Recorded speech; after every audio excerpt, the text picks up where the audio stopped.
जिया जे बैठी है सासू त बाहुअरिया रजकार बाहुअरिया रजकार हो। सासू आज मोरे लालन कबा रहिया ते बेटा अपन रोकती उत बेटा अपन रोकती हो।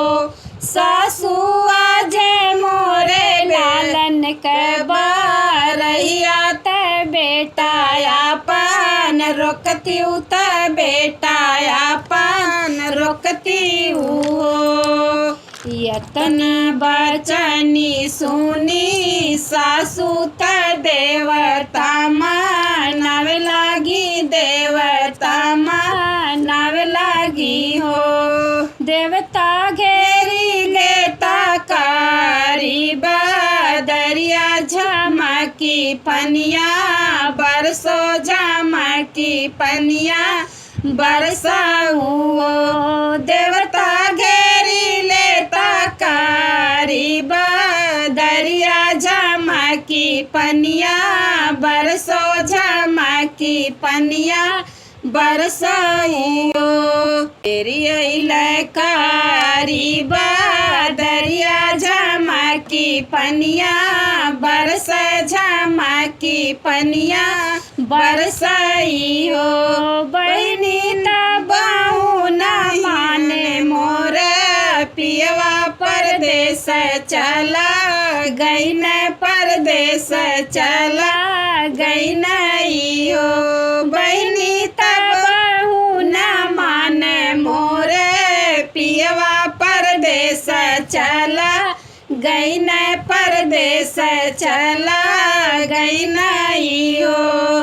अंगने में ठाड़ी जेठानी त छोटिया रजकर छोटिया रजकर हो।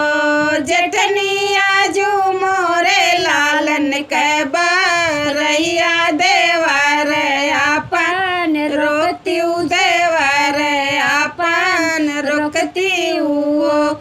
जेठनी आज मोरे लालन कबा रहिया देवर अपन रोकती देवर अपन रोकती हो। तनी बचनी सुनी जेठनी त पावन के मानाव त पावन के मानावई हो। पावन आई सनयनिया चलवता देवर रुकी जाता देवर रुकी जाता हो। पावन आई सनयनिया चलवता देवर रुकी जाता देवर रुकी जाता हो। आई गई लनिया तूफानिया त पेड़ गिरे लागत पेड़ गिरे लागई हो। बहनी तबाहू न मान देवरवा विदेश चला गई न विदेश चला गई नहीं हो।